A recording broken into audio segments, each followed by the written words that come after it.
नमस्कार, मैं हूं आपके साथ साक्षी। घाटशिला विधानसभा उपचुनाव को लेकर राजनीतिक हलचल तेज हो चुकी है। इस उपचुनाव में जहां सभी दल अपने अपने उम्मीदवारों को लेकर रणनीति बना रहे हैं, वहीं सबसे ज्यादा चर्चा है चंपई सोरेन और उनके बेटे बाबूलाल सोरेन की दावेदारी की। जानकारी के अनुसार चंपई सोरेन अपने बेटे बाबूलाल को घाटशिला से भाजपा का टिकट दिलाने के लिए लगातार प्रयासरत हैं। उनका मानना है कि भाजपा यदि बाबूलाल पर दांव खेलती है तो परिणाम पार्टी के लिए फायदेमंद हो सकता है। उधर भाजपा प्रदेश प्रवक्ता प्रदीप सिन्हा ने हाल ही में बयान दिया है कि पार्टी हमेशा चुनाव के लिए तैयार रहती है।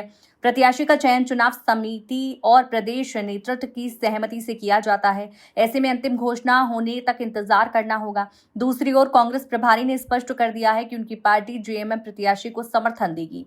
इससे मुकाबला और दिलचस्प होने जा रहा है। अब सबसे अहम जानकारी ये सामने आ रही है कि चंपई सोरेन भाजपा हाईकमान से मुलाकात की योजना बना रहे हैं।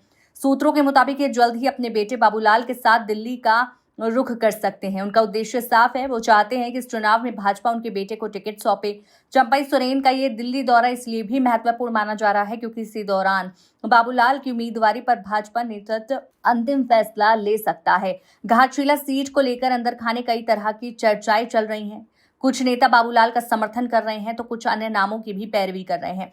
ऐसे में चंपई सोरेन का सक्रिय होना राजनीतिक तौर पर एक बड़ा संकेत माना जा रहा है। ये भी चर्चा है कि अगर बाबूलाल को टिकट मिल जाता है तो इससे भाजपा को स्थानीय स्तर पर एक बड़ा चेहरा मिल सकता है। साथ ही संगठनात्मक समीकरण भी मजबूत हो सकते हैं। उधर जेएमएम और कांग्रेस गठबंधन पहले ही अपनी रणनीति को जमीन पर उतारने में जुट गया है। ऐसे में भाजपा के प्रत्याशी की घोषणा का इंतजार सबको है। इस बीच चंपई सोरेन का दबदबा और सक्रियता एक अलग ही राजनीतिक संदेश दे रही है। ये देखना दिलचस्प होगा कि भाजपा हाईकमान उनके प्रस्ताव को कितना महत्व देता है। अंत में सवाल यह है कि क्या भाजपा इस बार चंपई सोरेन की इच्छा के अनुसार बाबूलाल सोरेन को उम्मीदवार बनाएगी या किसी और चेहरे पर भरोसा जताएगी।